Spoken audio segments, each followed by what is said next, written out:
Basta, kung ano yung ginasabi talaga ni Bangag, anong sinasabi niya, hindi niya gagawin yun. He always does the opposite. Diba? Sinabi niya, hindi niya ipapadala to ng tatay namin sa anong ginawa niya? Kabaliktaran. Pag may sinabi yan, ang kabaliktaran yan ang gagawin. Kasi yung utak, wala na, baliktad na rin. Gumulong na yung utak niyan.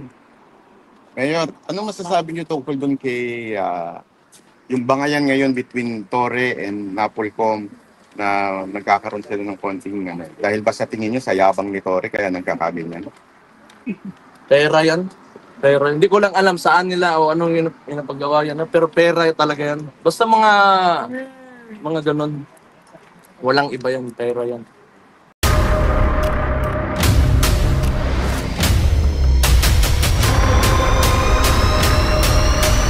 Bago tayo mag-umpisa, baka pwede nyong i-like ang video na to. Malaking bagay ang like sa aming mga content creators. Maraming salamat po.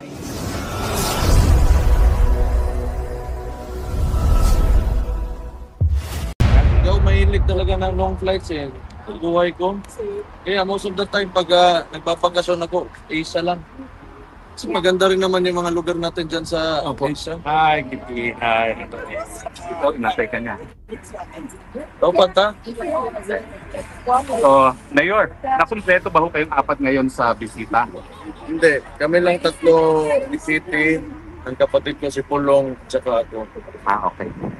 Kamusta naman po si Tatay? Dahil uhaw na uhaw talaga kami sa balita kay Tatay. Buhay pa naman siya. Pero hindi siya yung dapat na yung isang tao na ganun yung kondisyon niya sa edad niya na dapat nasa isang detention center. You know what I mean? Yeah. Sa kalagayan niya at saka dalang natin i-mention yung anong contribution niya sa Pilipinas. Wag na lang yun. Yung kalagayan niya lang yung iisipin at kalusugan ng tao. He's already 80 years old. Tapos, ganon yung treatment ng Philippine government. The head of state who is Bongbong Marcos, di ba? Ganon yung treatment niya sa tao. Another one, I do not know if this will go well with the Dutch, pero you are very sensitive when it comes to human rights. So sana maisip nila rin na they should open the debate. Yun lang naman dapat sana. Wala naman, we're not against, kung sino man nagpapatakbo or this place or this country is allowing it to happen, but they should open up the debate to put an 80-year-old individual na medyo may problema na sa kalusugan, may mga sakit na rin, na bakit nandyan siya? At ano ba talaga yung kasalanan niya? Because, kung ako tatanungin nyo, if it is a war against drugs, kasi yun yung dahilan ng mga who is opposing him, kaya nandito siya. Sino ba ang tinatamaan nun? If you are against drugs, di yung tinatamaan nun, yung mga nagbebenta, mga poser, mga drug lord. So paano sa naging mali dun? Because he wants to save the victims of these people. So ano kasalanan ng tao ngayon na nandyan siya sa... Ayoko na magalit. Ano pong napag-usapan nyo? Ano pong napag-usapan nyo po ngayon sa Dalao? Wala naman, mga nangungumusta lang sa Davao. Sabi ko, traffic. Kasi hindi naman nagre-release talaga ng budget yung legislatura natin. Walang budget yung DOTR to go through with the Davao bus system. Mga ganun bagay. Trivia lang naman.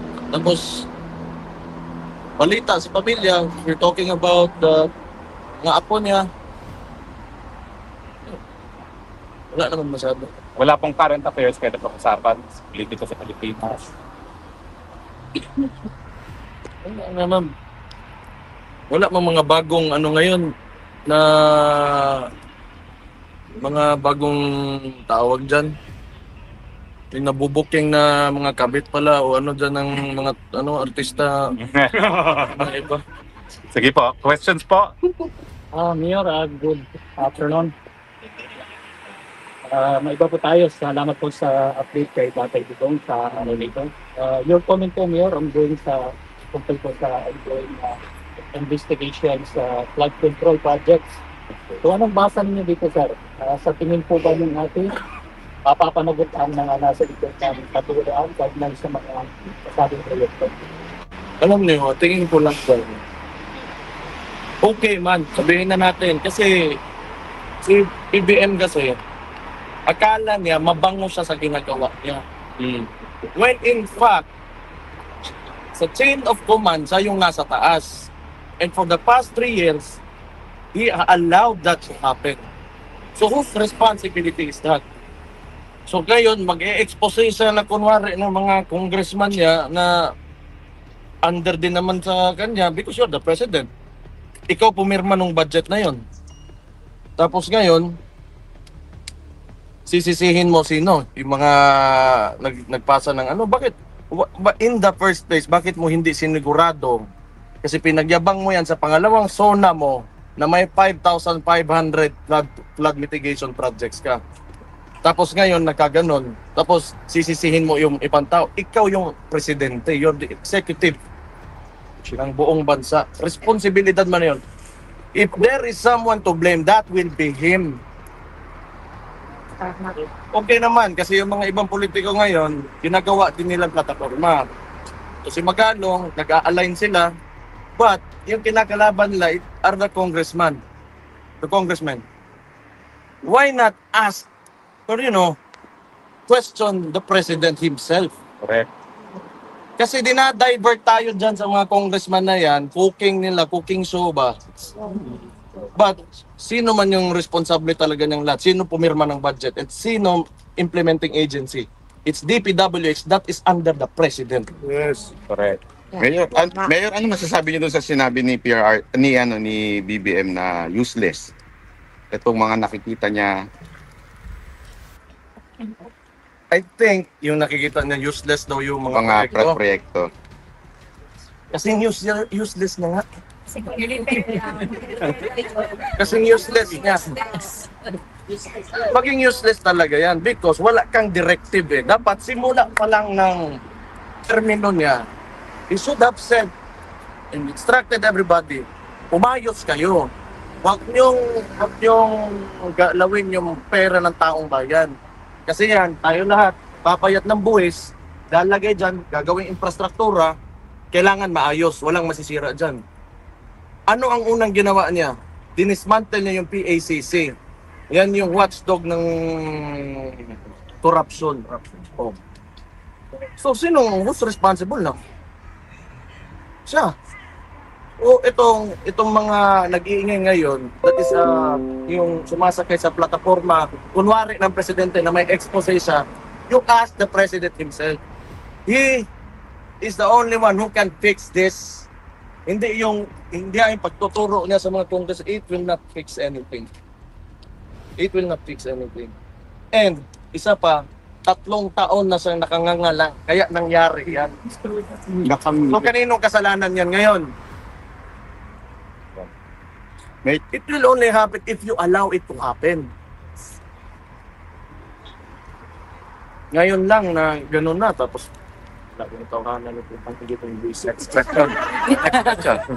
Mayor, di ba sinabi nyo na ang may kasalanan talaga ay DPWH? Pero bakit kaya sa tingin nyo until now hindi pa niya sinisibak si Secretary Bonoan ng DPWH? Ganito yan. Tingin ko lang dyan,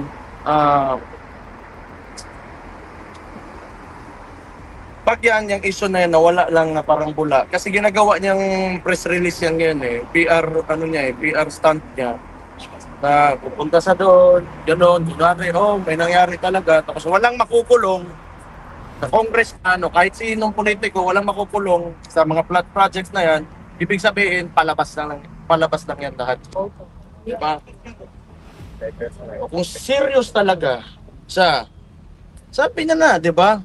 alam niya, may tinuro na siya, may mga pangalan ng mga kumpanya ng contractors na in-expose niya, then why not file a case? Kung talagang gusto mo ipakita sa tao, okay, you want to redeem yourself, pulong ka dyan. Kahit isang congressman lang. Yung mga nasa Committee on Appropriations po na nag-approve ng mga insertions, kung dapat gawin dyan, yung mga pinakamalalapit sa kanya, Sa ano? kay Presidente, Speaker, saka yung committee chairman na dating Zaldico. Saldi ko yan. Oh. Stella Kimbo, for a while, di ba? Opo. Tapos ngayon may bago. Yan. So, ito sabi ko. Kasi, yun na nga.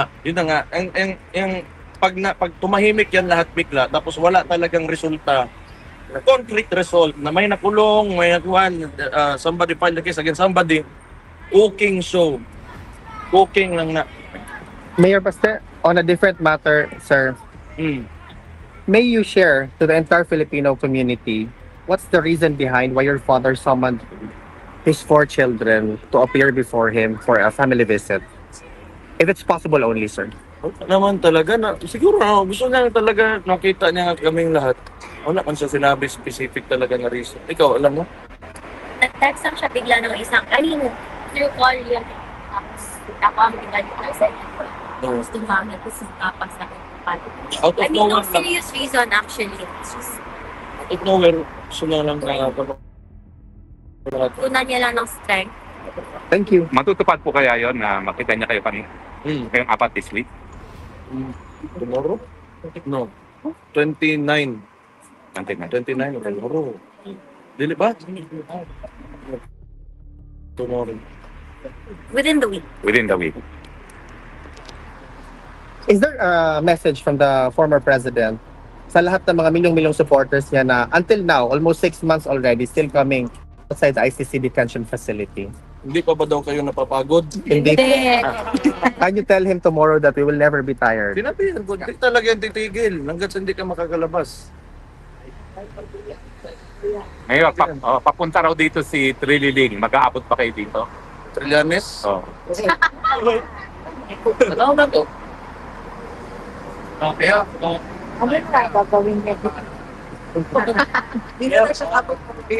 Kaya mag-set up na naman yan ng boxing ring na wala ako. Kailan nga ba ho? Wala na bang match kit ore? Wala bang match kit ore na sisipot na? Ayaw niya ako hintayin, makauwi. Ngayon, nabanggit po ba kay PRRD regarding sa mga flood control na investigation na ganyan? Na banggit ng kapatid ko.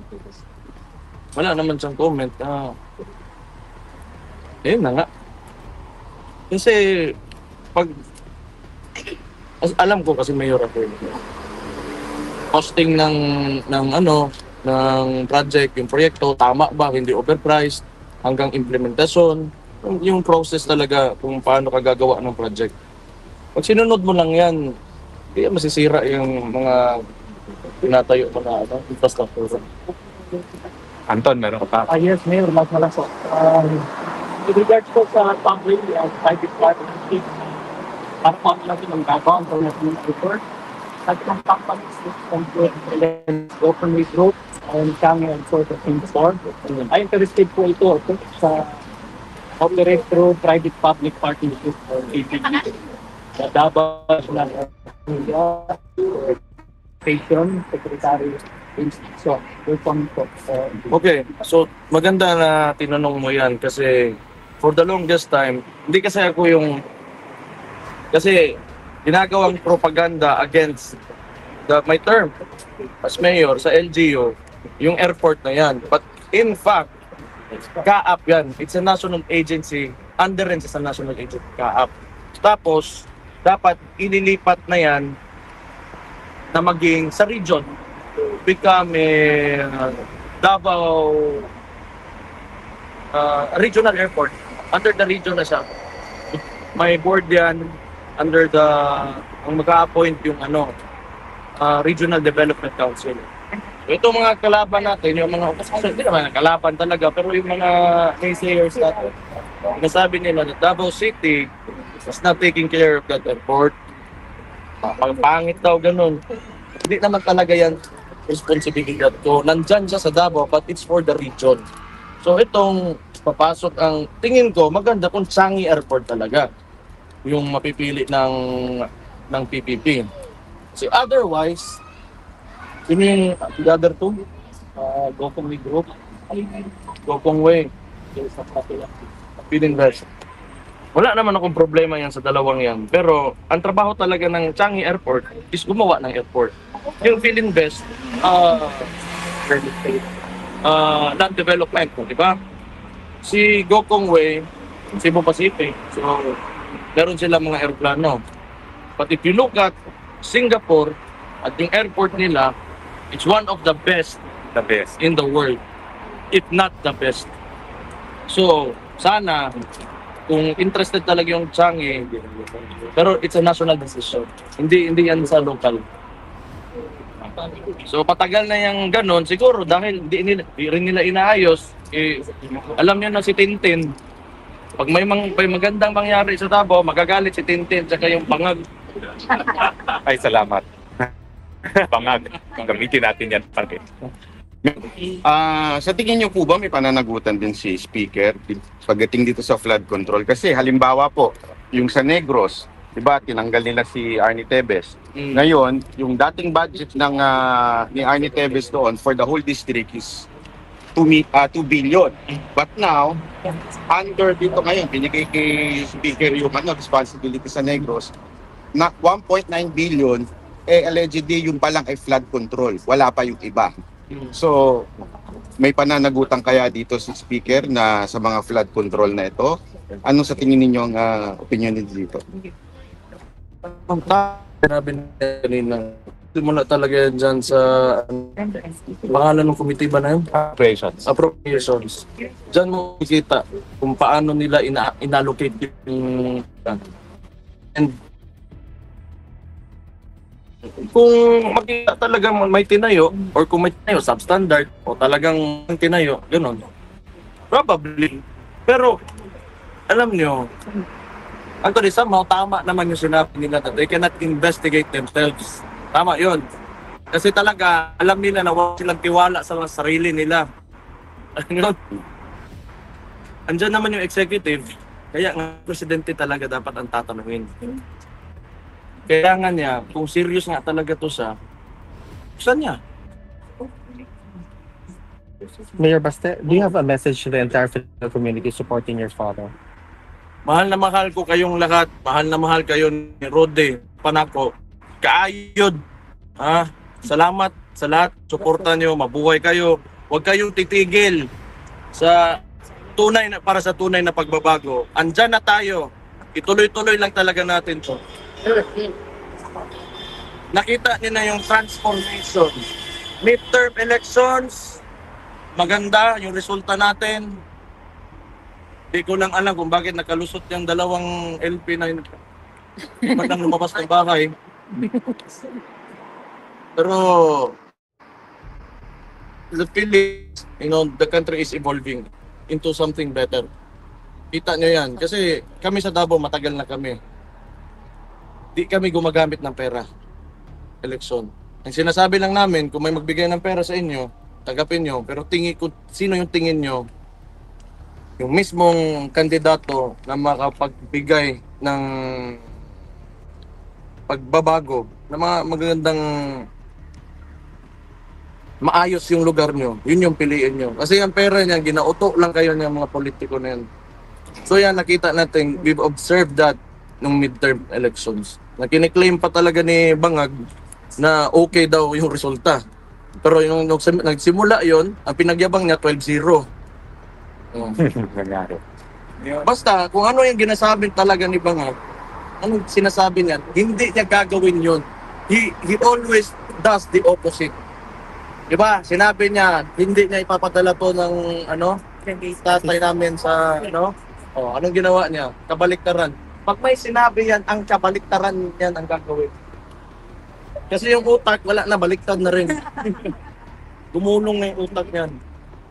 Ngayon, anong masasabi niyo tungkol doon kay yung bangayan ngayon between Torre and Napolcom na nagkakaroon sila ng konting ano. Dahil ba sa tingin nyo sa yabang ni Torre kaya nagkakaganyan? Pera yan.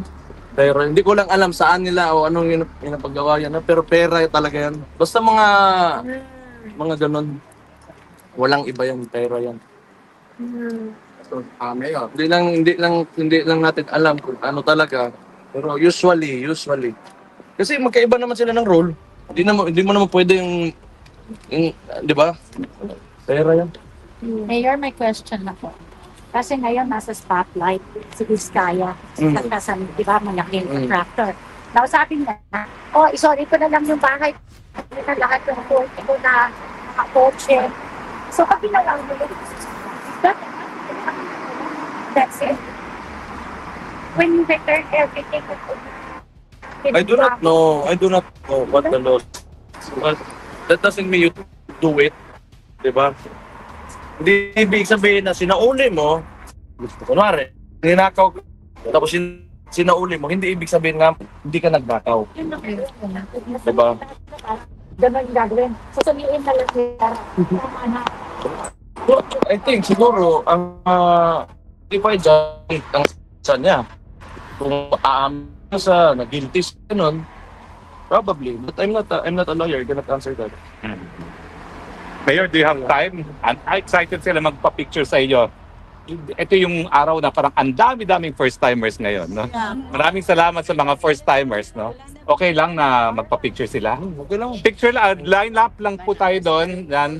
Everyone will have a chance to have a photo taken. Thank you, Mayor. Pila po. Dito po ang pila, dito ang labas. Okay? Pila po doon. Nako, napakalupit po mga ka-reaction na sinabi ni Mayor Baste Duterte, no?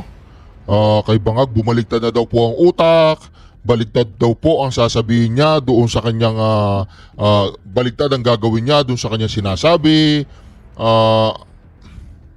Ano pa ba yung sinabi niya doon? Yung kasinungalingan ni Bongbong Marcos.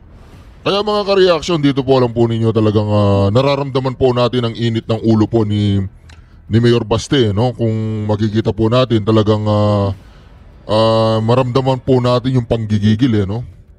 Kaya naman mga ka-reaction, napakaganda po na sinabi niya na isa pa po mga ka-reaction, isa pang isinisisi sa kanya yung airport po ng Davao. At dito mga ka-reaction, nilinaw po ni Mayor Baste na yung airport ng Davao ay hindi po under sa kanyang kapangyarihan, no? Kaya dito mga ka-reaction, nakikita po natin dito, parang nararamdaman ko si Mayor Baste na siya po talaga ang magiging susunod na Rodrigo Roa Duterte. Sinabi rin niya mga ka-reaction, kung narinig po ninyo, sa Davao hindi po uso yung bayaran. Kapag may nagbayad daw sa kanila na nagbayad ng pera sa kanila, yung mga taga Davao, tatanggapin daw po yan mga ka-reaction.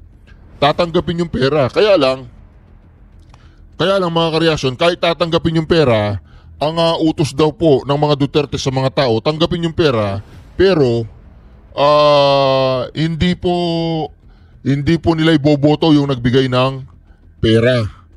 Kaya naman mga ka-reaction, talagang yun nga, gigil na gigil din si Mayor Baste. Narinig po natin na yung kondisyon ng Pangulong Duterte sa kanyang edad na 80 years old ay hindi po talaga niya anong tawag doon, yung deserve. Pagkatapos po ng ginawa niya sa ating bayan sa Davao, ganyan po, bangag kasi, no? Mga ka-reaction, maraming salamat muli sa pagsama nyo sa ating napaganda reaction video nito. Huwag niyo po kalimutan mag-subscribe, i-like at i-share ang bawat video natin. Shukran. God bless you all. Duterte. Duterte. Duterte. Duterte. Duterte. Duterte. Araw po, narito ang apat ng magkakapatid ng mga Duterte dahil alinsunod po ito sa request ng kanyang ng kanilang ama na gusto niyang makita sila na sabay-sabay. So ngayon po, hindi natin alam kung sino pupunta rito, pero nakikita na po natin na nariyan na po si Mayor Baste at saka nandyan na rin si Kitty. No? Tutok po natin sila na nariyan na sila, parating na. First time po ito na apat sila magkakapatid na magkakasama. So, titingnan po natin, no? Oo, so, yan. Yan na po sila. Ayan na si Kitty. Parating na po si Kitty.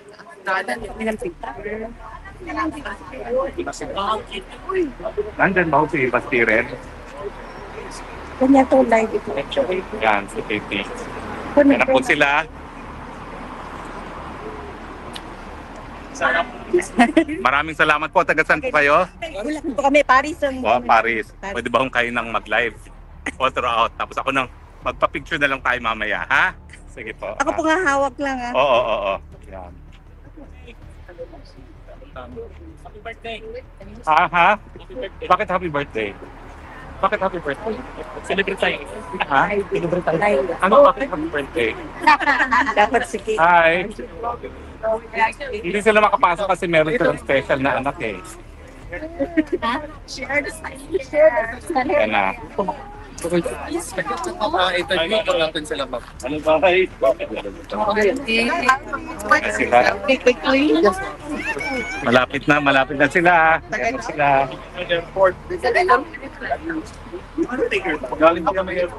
Thank you, ma'am. Sir Robin, nag-good, ma'am.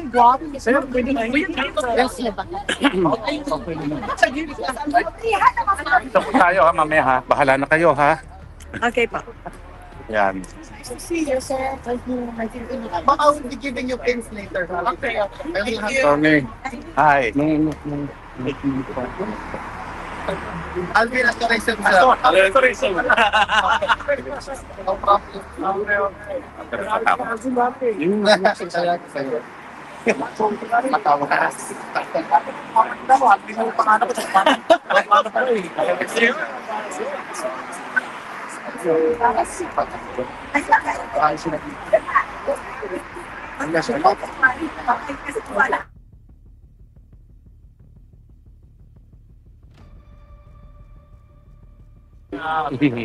Dito po muna tayo ha. Ay. Ma'am, dito na po muna tayo.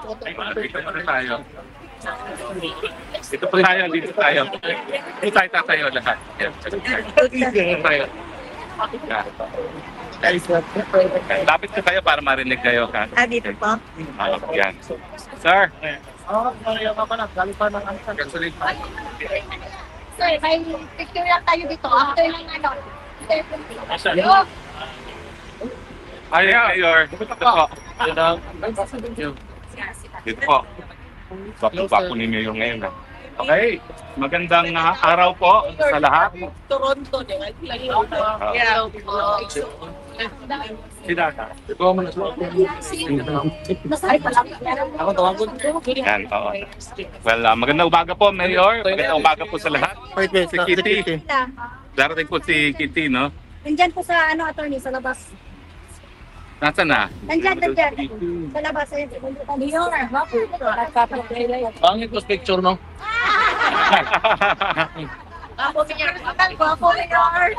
Mayor, kailan po kayo dumating? Dito sa lahat. Kapon. Kahapon na. Nang gabi. Ng gabi. So, 6. so medyo, ano pa, jet lag pa. Okay naman. Okay naman. Natutog naman ako. Lang. Tayin ko lang yung kapatid ko, ha? Bago tayo simula. No problem, Mayor. How's your travel po? Was it smooth? At yun na nga mga kababayan, ano na ang masasabi mo? Kung mayroon kayong hinaingat komento patungkol sa balitang ito, please comment down below. Pag-uusapan natin yan sa comment section. At kung nagustuhan nyo ang video, ay huwag kalimutang mag-like at i-share na din para mas marami pang makaalam at umabot ito sa marami sa ating mga kababayan. Maraming salamat po. Mabuti pa ang sardinas, may label. Eh tayo, wala. Oo nga pala. Nay, ito na yung bayad ko sa isa, ano? O, kunin mo yung isa. Isa muna, iyan, no? Tapos, isa pa, di ba? 4 dapat na sardinas, eh. Yan. 3 na. Pang-4 na sardinas. Okay na.